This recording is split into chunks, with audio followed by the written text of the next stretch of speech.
Tentpegging is very exciting. It raises your adrenaline level when you see a horse galloping at a speed of over 800 meters a minute and a rider trying to display his skills by picking up a 4 centimeter wide peg from the ground at that speed. Tent pegging is a growing equestrian sport in various countries around the globe. There are two views to the origin of tent pegging. One dates back to the time when Alexander possibly was invading India and the Indian forces were to put up a resistance against him. So they used horses and lancers to basically pierce the toes of the elephants that were being used by the Indians to create a little disorder so that the elephants could turn around and trample their own army. That is one thought. The other thing with the name being associated with tent pegging is obviously that the old army tactics of launching, pre-dawn strikes. That's when a set of riders which came in as like guerrilla warriors, they would come, upstick the pegs of the tents would collapse, and then the army would follow up and slaughter the guys who were trying to find their way out of the tents. Although now practiced as a sport, some of the ancient military traditions are still associated with tent pegging. Since most sports have originated with a military background, similarly tent pegging is possibly the oldest equestrian sport that was being practiced. And when a warrior went into battle, he would use a battle cry or a war cry.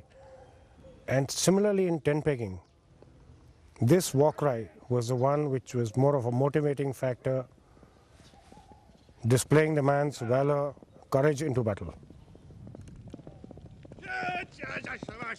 See, traditional tent pegging was done with the lance, but you can't always restrict yourself to one weapon in war. And so you used not only the lance, you used your sword, and then at times you also used the bayonet which came in later on, which were all weapons of war. The equine element of the modern sport is quite straightforward. I wouldn't say that you need any particular breed of horses for this sport. All you need is a good, fast horse who knows how to run straight. For tent pegging, there is no special tack. Like you don't need a show jumping saddle. You do your tent pegging on the basic sawar saddle. But it does require riding expertise. Well, I would say you have to be a good horseman to take on this sport, because like all other equestrian sports, which are again time-based, speed and time, here the speeds are very fast. Your show jumping speeds are normally 350 to 400, but here the speed is 800. It's basically again a question of balance. So you are leaning towards one side, at the same time you're not losing your balance so that you fall off the horse. But to pick up something which is on the ground, you have to come down a bit. To quite an extent, I would say, because the peg is just 7 centimeters off the ground. Tent pegging, like many equestrian disciplines, has an ancient heritage, but it is now a modern sport. Well, it is both an individual as well as a team event. The team is of 4 riders. So you have team competitions and you have individual competitions. Of late, we've worked together to bring all tent pegging countries on a common platform where we have a common set of rules and we move ahead with the sport. These rules have been sent to the FEI and we keep updating these every 2 years or so in mutual consultation. Wherever we have our international tent pegging meets, we all sit down and discuss the future and make a little action plan as to how to go ahead with this. The basic rules of the sport are, in reality, very simple. Firstly, you have a point system. If you pick the peg over clear 15 meters from the place it is, you get 6 points.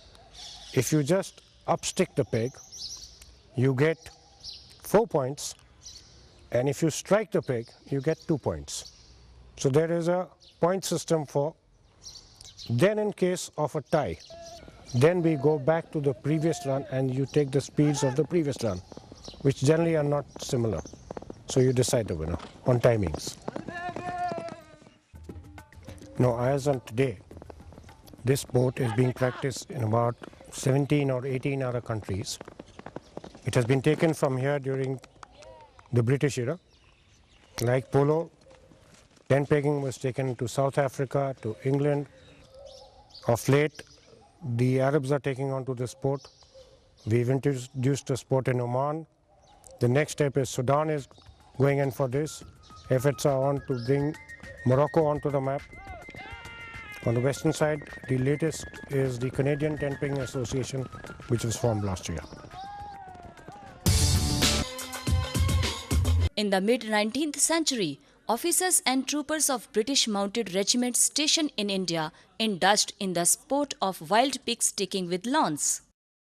Back in the military camp, tent pegs would be placed at intervals in the ground for practice purposes.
welfare is a very important part as far as tent pegging is concerned. All aspects of the welfare of the horse are looked into.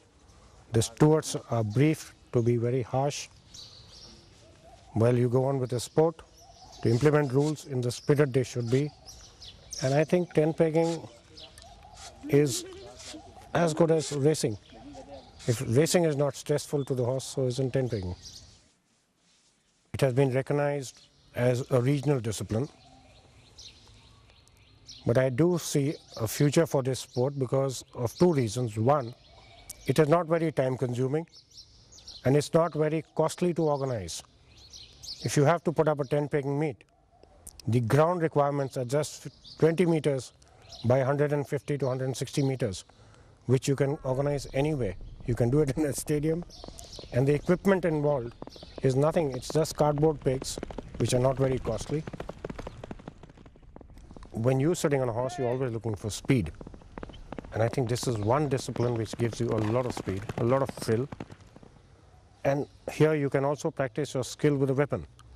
In other equestrian sports, there's no weapon involved. It's just the horse and a rider. Here you've got a lance or you've got a sword, you've got a bayonet, depending on what sort of tent pegging you're doing. So there's something a little more than these. In a modern sporting world, for tent pegging to survive, it must grow on the international stage, and it is achieving some success.